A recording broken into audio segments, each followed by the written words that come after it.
Hey there, welcome back to another episode of Strategy in Small Doses.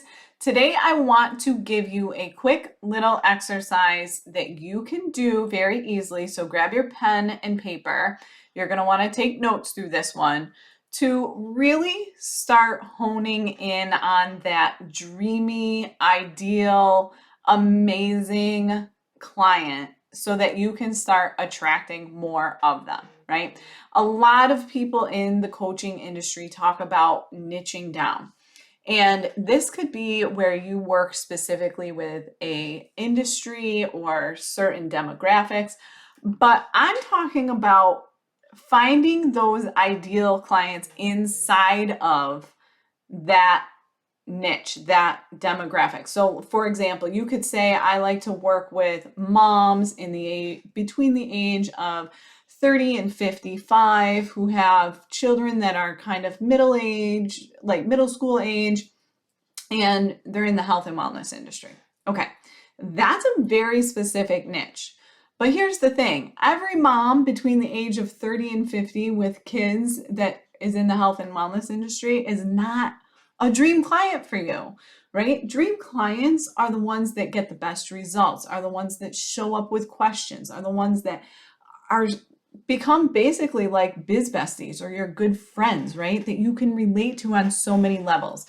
So here's what I want you to do. I want you to think about your favorite client that you've had so far. Maybe you've had 2 or 3 favorite clients. We have all had those clients that were not exactly a dream client. They maybe were what some people call a PETA client. Hopefully none of you have had an absolute horrendous client, but you understand that not everybody has been like a dream client where you just cannot wait to get on the phone with them. You cannot wait to work with them. You love chatting with them. You know, we're talking about those type clients right now. We want to attract more of those people. Well, one of the ways that you can attract more of those people is to identify what it is that you loved about them, right? What is it that made them your favorite client? So I'll walk you through my process here. If I'm thinking about, I probably have 2 favorite clients right now. And any of you listening, I'm not giving out names, but the reality is they're my favorite clients for the same reasons, right? What makes them my favorite clients? Number one, they ask for help. To me, that is number one, the most important thing is that they ask for help and they're open to feedback, right? Why would you work with somebody if you're not open to feedback? So number 2, like they're open for feedback. They ask a question, and they're not always just looking for the yes answer. They're not looking for somebody to just say, oh my God, that's a great idea. If it's not a great idea, I tell them, and they're open to that, okay? So that's huge for me. Number 2, they take action.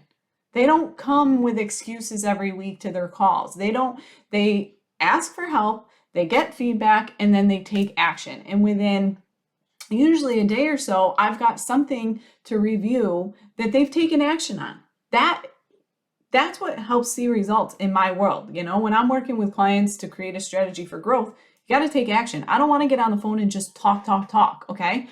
They've got to take action. So they've got to be self-motivated, meaning like, yes, they ask for help, but they're not looking for somebody to hold their hand the entire way. They say, okay, I got it. I'm going to take it and run with it, right? They're self-motivated. They're action-driven. They're determined. They have such a passion for their success that they just need that little bit of help to get them on the right direction. And then they're ready and rocking, right? Okay. So those are just quick 3. I would really encourage you to come up with 5. If I were to give you another one, it would be that they value time. They are not in it to be workaholics. I'm not in business to be a workaholic. I didn't start my own business to be a workaholic. I didn't start my own business to be tied to a clock. And my ideal, dreamy, perfect, amazing favorite clients aren't workaholics either. I don't want you sending me text messages at, all hours of the day and night because you can't ever go spend time with your family.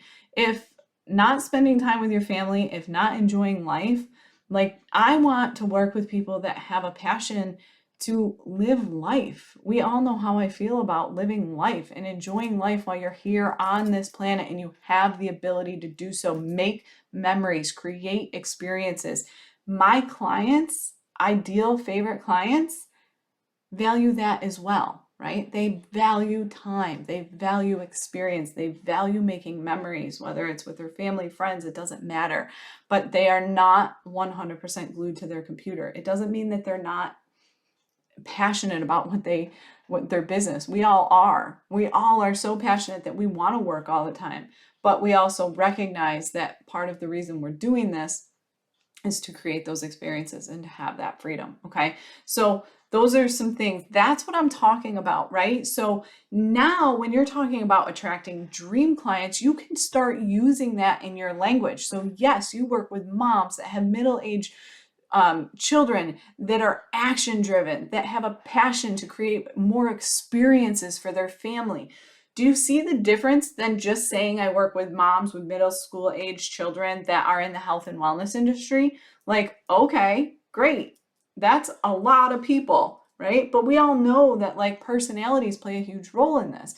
That you can dive as deep as like they're introverted versus extroverts. I tend to attract extroverts, but the reality is a lot of my clients identify as an introvert, which is so random to me because we have great conversation. But some of that's because I am so extroverted, right? But you can really look into it, whether you look into your Myers-Briggs, whether it's an Enneagram or Gallup's strengths. You can use all of those things and then you use it in your language when you're talking about the people that you work with. So when you create an offer, you create a product or a service, you can say, this is for moms that are action driven, that want to create and have more time with their family, that want to give back, that want to support their family. They show up, they're ready to take action. They don't need hand holding. Because now when somebody's reading that, your dream client, they're going, yes, this is me. Yes, I'm that person. Yes, that's exactly who I am, right? They can identify with that so much deeper. And that's where you attract ideal dream clients, okay? So right now, get your pen and paper out or get your phone out, and I want you to think about that favorite client that you've had. The client that got the best results, or maybe the one that you had the best working relationship with.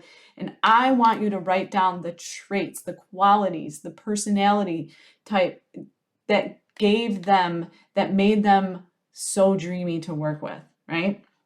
And if you're a Grey's Anatomy fan, I just like got this like McDreamy image in my head. But literally, like create your McDreamy, right? It's okay. You don't have to work with every mom that has middle-aged school children, right? There's somebody else that can take on a different personality. Create that and get your list. Okay? Take care. We'll talk soon.